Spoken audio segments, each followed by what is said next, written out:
Unfortunately not. I think that's the biggest thing you recognize, especially when, you're coming back from whatever office you're working from at like 11, 12 p.m. 11 and you realize that, you come out the office at SF even at 2 a.m. and it feels warm. And it does make a difference. I was quite a proponent of it doesn't make a difference, but it does make a difference. How long were you out there for? Was it a month? 2 months. Two Two, months. two and a bit actually, yeah. Okay, vibe check me. What is it like? Did it change your life, or is it just run of the mill? I have to go to build a startup. So I think actually Lachlan put it really well in his blog. I don't know if you've read it. And the fact of the matter is that it is absolutely a bubble. And it's your job essentially as a startup founder to find your way into the pockets of this bubble, which exist kind of across the span of as SF. So I was very lucky that I started on the 2 week guest pass at Founders Inc. And then they extended me to 4 weeks. And then they extended me until I basically left SF, which was very, very nice of them. They don't typically do that. How does Typically, the, they only do that. what do they see in Dhruv and Nusmark to I think firstly a huge part of it is just whether you make yourself a part of the community, which I think is what they're trying to build. I think like Prakan has built something like really really special. The structure is super flat. I mean, you have someone who is literally like CTO of Apple and like sitting and playing FIFA in the gaming room, and you can just go chat to him if you want and ask him for advice, and like he will find 5-10 minutes for you if he has 5-10 minutes for you. And just the whole team as a whole, the rest of the people who are there. I think a lot of people, especially like American founders, make the mistake. Again, it's a generalization that they go there and then they like don't speak to anybody because they're Mhm. just like, oh, I'm going to heads down. When in reality, like one of the biggest resources is that they typically put cohorts in of people doing like similar stuff to you or like in similar spaces, and you can just learn so much. And even then, you can just like make friends and learn from people who aren't in similar spaces as well. Did you make And any new friends? Any founders that 100%. stand out? Yeah, it was amazing, amazing founders from both portfolio and non-portfolio. I think it's difficult not to. I think that the atmosphere is such that like you almost have to go out of your way not to make friends with the other founders because a lot of them typically will be your age. I mean, they'll Hmm. do cohorts either by section or by age. For example, just before I arrived, they'd just finished a cohort called Off Season, which is like one of the more official cohorts rather than the 2 week guest passes which get extended. And that was like encouraged at college kids. So that could be, someone about to go into university. It could be someone who's not even in university yet. It could be someone who's at university who would rather do an internship. Um, or it could be someone who's like doing a master's or a PhD. And they said, don't go and do an internship. Don't do this track this summer. Come and build from Founders Inc. with, your food paid for every weekday, full resources, facilities, and then maybe funding at the end of it. Was the food good? Yeah, it's very good. I know the chef personally now. We hit it off because obviously my mum's an ex-professional chef. So, wherever I go to these sorts of places, I think I try and go to speak to these people. So It was Dhruv, crazy how Dhruv wasn't people just cooking with Nusmark; he was in the kitchen cooking with the I was in chef. the kitchen. Yeah, in fact, I was supposed to get because my parents came to visit for my birthday and they were supposed Nice. to meet Chris, who's the chef. But he does like again, everyone in SF is entrepreneur. He has his own cafe with his wife, who's Tartar, so they have a Tartar inspired cafe. I think it's like Jeez. SF only Tartar inspired cafe towards Geary Street. And then also he caters at Founders Inc. 5 days a week. And then he has some other catering jobs for like other places and startups on the weekends, etc. What's it like being around the density of entrepreneurs or people with like an entrepreneurial mindset? Does it rewire you a little bit? So it validates the amount of work that you're putting in, Right. essentially.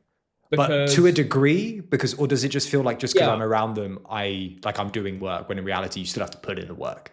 I think you still have to put in the work, of course, but it shames you to put into the work personally. Right.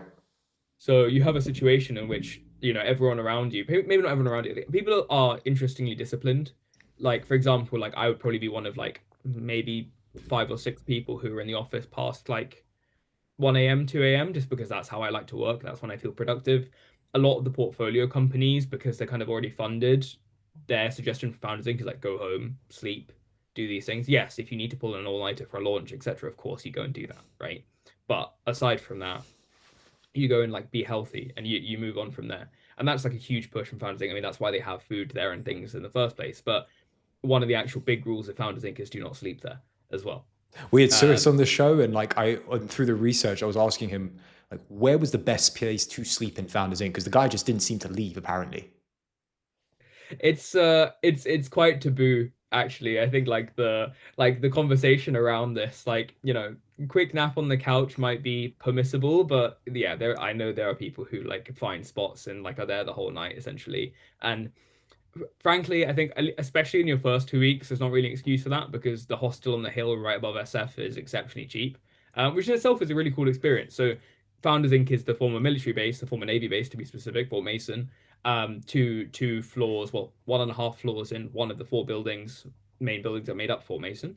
Um, but right up on the hill is the converted barracks, which is now a hostel, and Is they've it left is one. it in conjunction with Founders Inc. or is it just a It's separate not. hostel? It's not. It's actually run by a company called High, and they have like hostels across America, and it is probably one of the best, like most European style hostels in SF. And they even maintained one of the rooms to be like a barracks, where it's like 20 beds, 10 bunks, and you go there and you're like in the trenches, and that's like kind of how you start. In Is fact, like is that a at the bit of time I you? was there, yeah, I was there. I was there. I started there. I absolutely, I was saving a lot of money, and it was beautiful because I'd get up, I'd shower, and I'd walk, and I'd see this view of, what beautiful view of the bay. Kind of like you really felt like, oh wow, you're there because you can look left and you can see, like Palace of Fine Arts. You look straight, you see Fort Mason. You look beyond Fort Mason, you see the Golden Gate Bridge, and to the right you see Alcatraz. It's one of the best views in SF, and you walk down these stairs, these steep stairs, and you're right at the office. So it was a beautiful, beautiful feeling. There were like two or three other founders in the 20-person dorm that I was in, um, all doing Founders Inc. at the same time. It was a very, very cool experience. I love it. One of the things I've heard about SF, in the last year or so is that, it's kind of split into two places right now. You've got Palo Alto, the Valley, you've got El Segundo, which is the hardware guys and defense guys and gals, and then you've got the city, which feels like the open AI guys and this new flavor of companies, not flavor, but the evolution of what tech companies have become.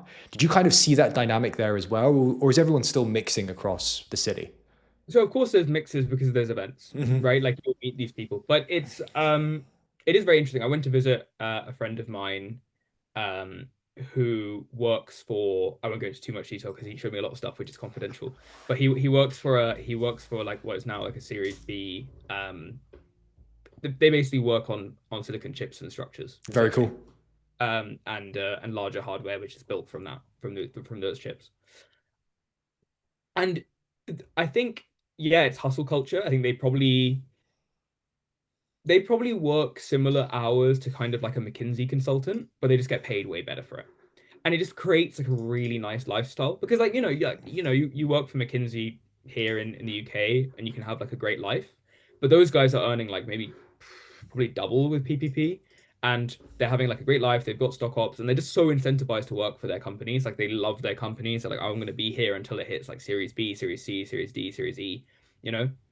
And that's kind of like the mindset once you pass kind of like Palo Alto. Yeah, fine, you pass past the VCs, and even then you go into like Cupertino and these areas, um, even towards San Jose, and you have all of these companies who have like moved for larger space, and it becomes a lot more kind of like, yeah, I'd say kind of like Shoreditch, kind of like on a Thursday or Friday when I remember my time from Amazon. It's like that. Maybe a bit later in the night, maybe like more towards like 6 7 p.m. because like they're focused on this, but that's kind of the feel. And SF is just hustle, yeah. Especially like the startup hubs Hmm. is pure hustle to the point where you can almost ignore like the culture of the rest of SF, which does exist. It's difficult to find, but it does exist. The VCs that you mentioned, like where are they located? Is it still on that one street?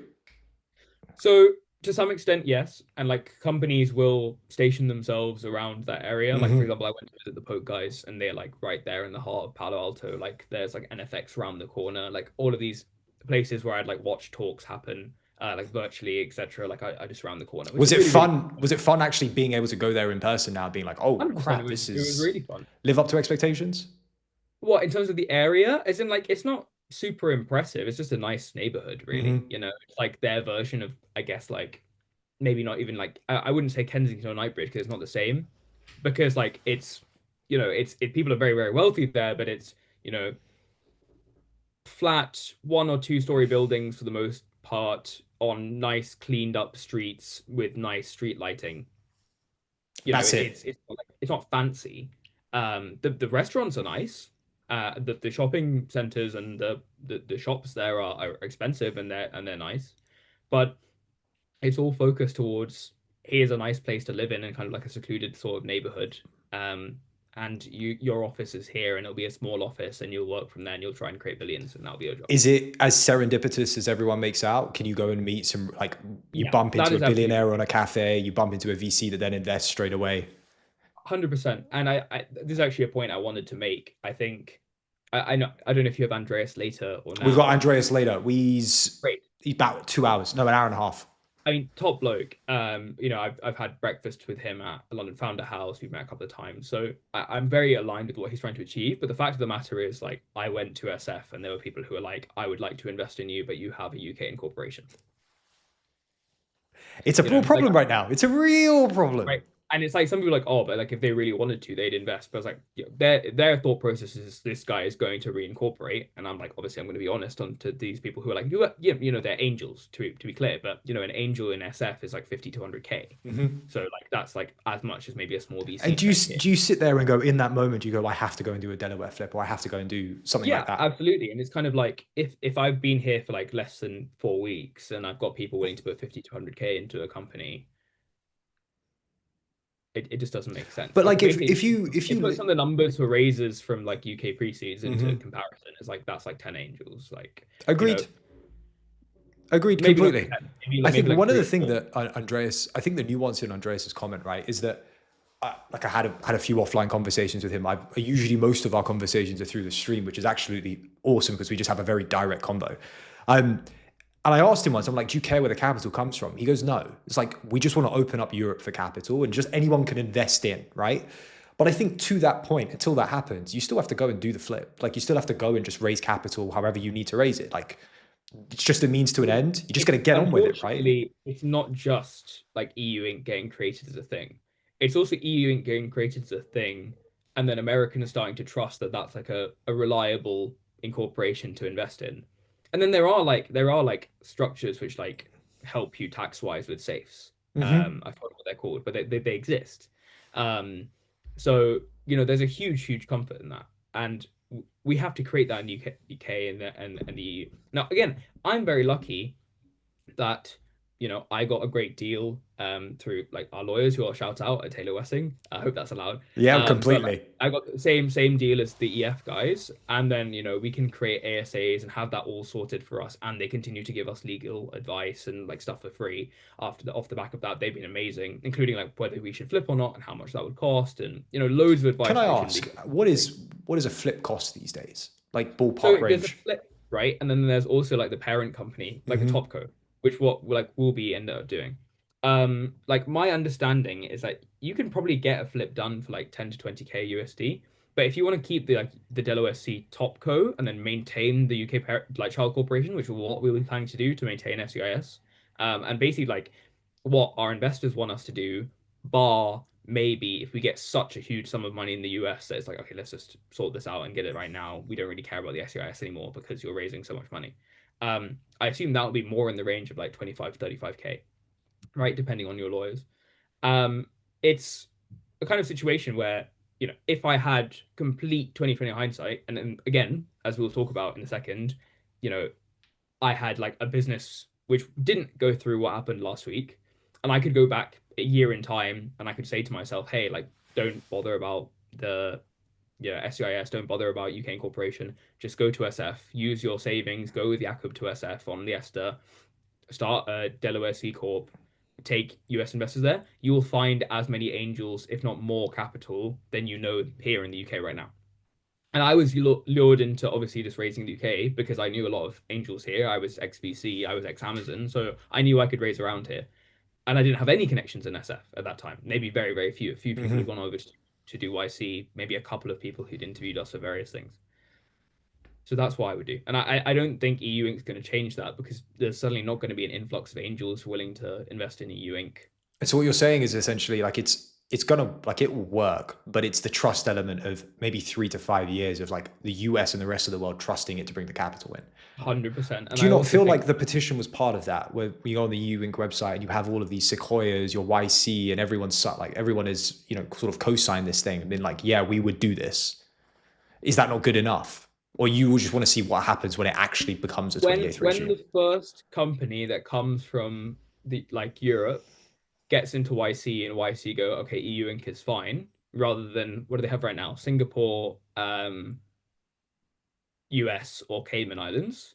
When I go on the YC website and I see EU Inc. is also acceptable, Then Drew's going to be like, yeah, we're golden. I'll be like, something has happened here, and this is like a somewhat of a thing. Up until that moment, I'm rooting for Andreas all the way. Like, it's quite funny because like I have quite an interest in policy from my politics days, and he absolutely hates it, but he sees it like as a means to an end. So we were chatting about that last time.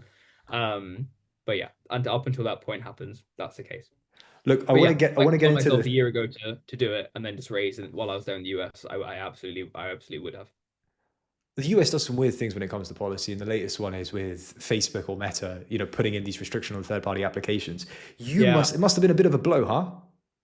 it's tough. I mean, especially when you've had like a pretty good launch, you have traction, Dude, I you like have the like video, by the way. Like, thank you. despite the still that I pulled, I think it's great. You You could have didn't. pulled a better still. There must be better stills in there. I couldn't remove. I Um, like the apps are great today, but the foreground remover is still kind of difficult. It was just messing up the shirt a little bit. I wanted to get you rolling out on the skateboard, but it just wasn't. It wasn't good that would be enough. even funny. That would be even fair.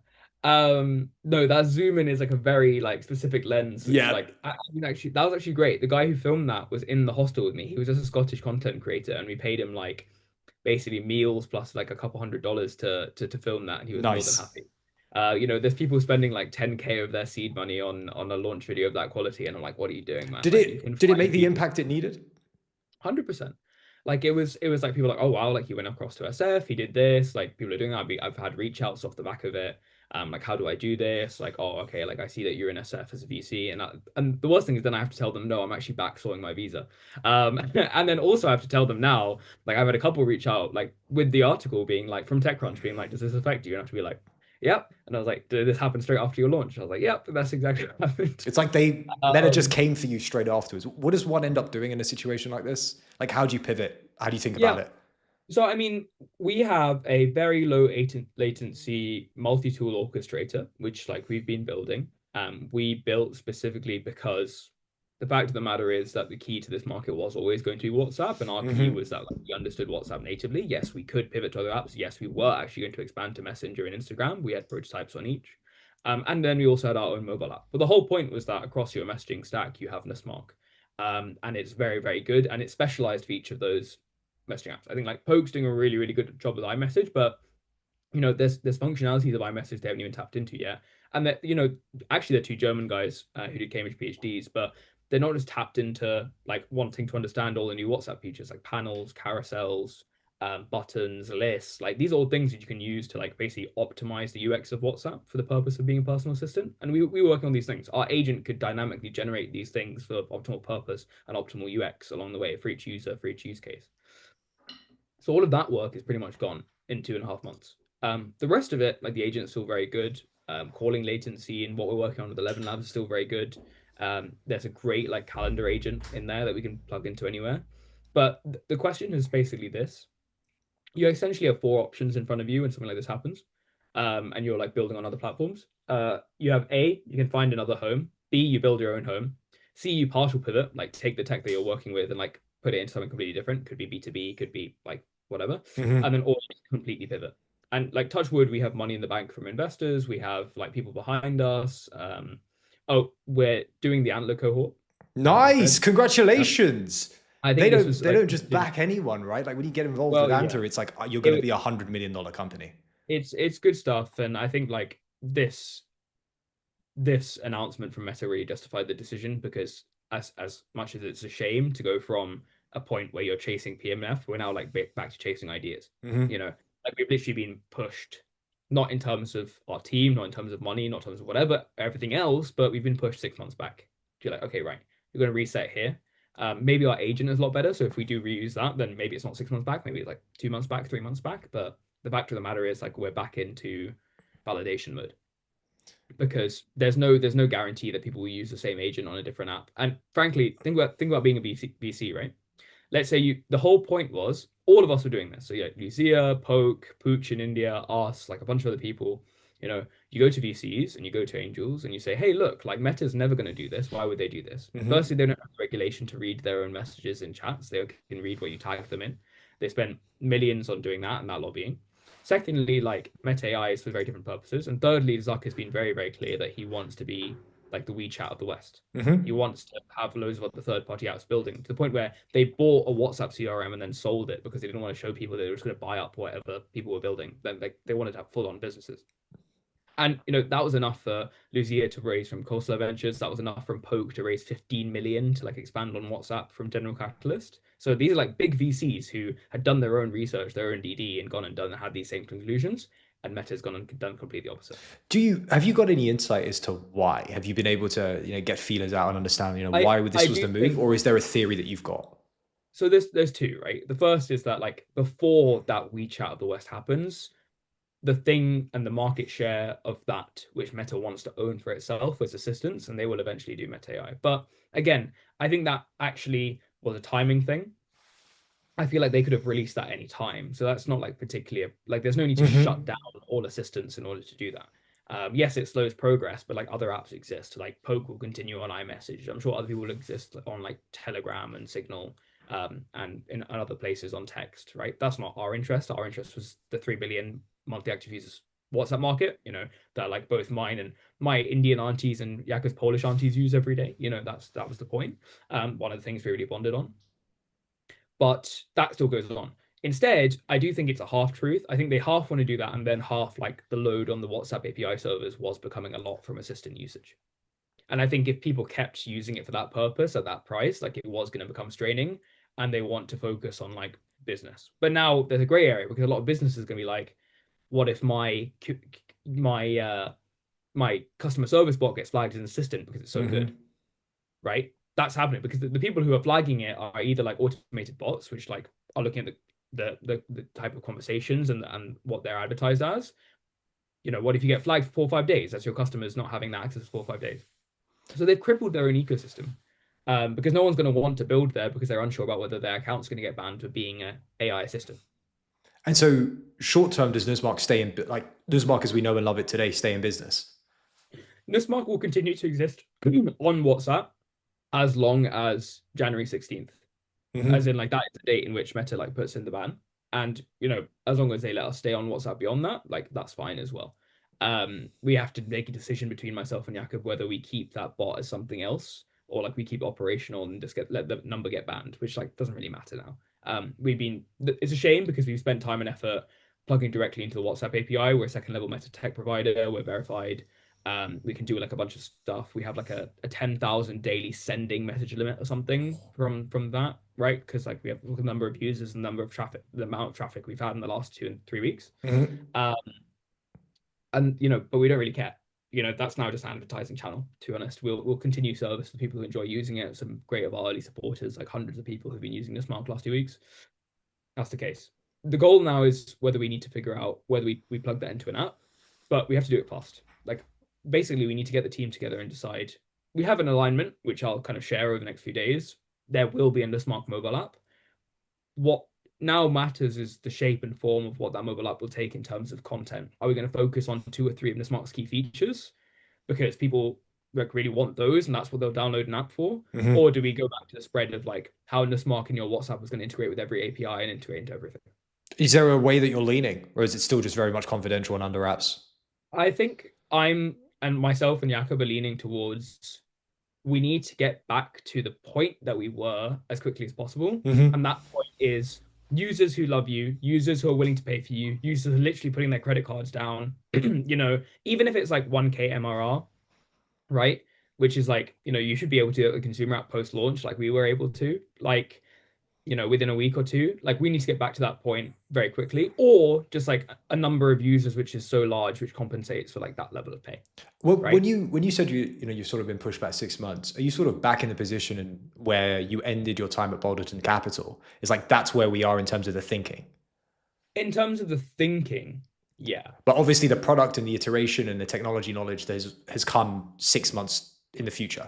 and the speed of build as well, which is like a huge thing. Like, thank God, like we know how to work with orchestrators a whole ton better. Like, this is something which a lot of people are facing a problem on right now. Multi-tool activation, getting the Hmm. agent to activate the right tools, observability of like where it's gone wrong. I was talking to several people at Anla who are like interested in building tools for us to build stuff like this better, for example, which has been, I think, one of the reasons why they're very happy to have us in the cohort. I So, was in Warsaw over we're the a use weekend, case. right, for Yeah. AI Engine with Dawn Capital, and who was it that was talking about observability? It was Maciek from Credo, who's one of the VCs, and I was like, this word is going to be the word of the next 6 months, and I've just Yeah, started hearing it absolutely. more and more and more and more. It's such an important part of building agents.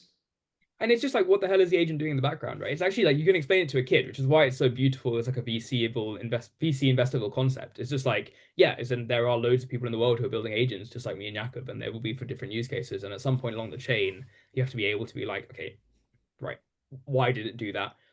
When it's like 10, 12 tools, like maybe you can figure it out. Like you can like ask through the prompting, you can give it knowledge of itself. Make up that to like 50 in like a complex chain for like a very specific purpose. And you're like, okay, right, I have no clue why I messed up here. Sometimes you have no clue why it worked. Um, so I think absolutely that's going to be the case. And like it's kind of like one step removed from the market right now, which is the agents. And as soon as the agents market becomes completely mainstream, I think we're almost there, like very close to the end of that bit of the cycle. Then the next thing is like, how are all these tools used to maintain that engine? Mm-hmm. Drew, this is always a pleasure. Look, one of the things we haven't done with you on the show, and we know we love you as a partner, right? It's awesome having Nusmark being the wildcard partner that we give you. We have you as distribution, we give you distribution, and it's great that I get to use the product as well and love it so much. So whatever you go on to do next, I'm here. We're going to support. Appreciate it, Viraj. Despite that, I've got to know top 4 founders. Who's on your Mount Rushmore? It's one of the things I've been asking guests on the show that are founders. For you, who are they? I know there's going to be some interesting ones here. It's like ever, Like ever, like top across history. Like it's not just the last 10 years. across history, top 10 founders. Ooh. Yeah, I think also like, yeah, okay. I think what I'll do is I'll put like people who I think are like who are still obviously like they're not underrated monetarily, but like in terms of like what people think of first. I think like yeah, Larry Ellison Oracle, like I just like I mean the guy I think when we think about like founding as a machine as like a Yep. perfect like set of things, like I think up there for sure. The Oracle Um ecosystem is a beast. I People think sleep on it's it. insane. Like it's actually mental. I think that has to I think he has to be up there. I think like on pure resilience and just like insanity, I think like Jensen Huang, Yeah, to be he's been honest. coming up a And, lot. I think the main thing about him is like, yeah, there were like 10 years where like GPUs were like, yeah, cool, I guess, like gaming, fine. Like, he's still a multimillionaire. But even before that, like he's had these long periods of life where he's just like done stuff which Hmm. any other probably most of the founders I know today just wouldn't made it. I mean, like, you're a busboy at Denny's, right? Like, how do you do that? You're giving away a percentage of your company for like rent because like you can't afford, right? Huge spans of time to finally achieve first like the crypto boom and then next the AI boom.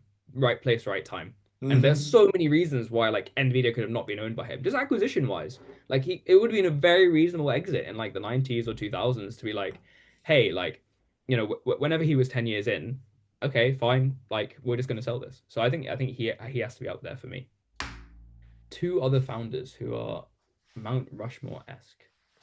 Uh, I actually am a huge fan of Perplexity, so Arvind Srinivas, to be honest. I Really? think, yeah, He's because I incredible, think isn't like he? I really align with the fact that like people are just like, oh, this is just a rapper, like nothing's gonna happen here, right?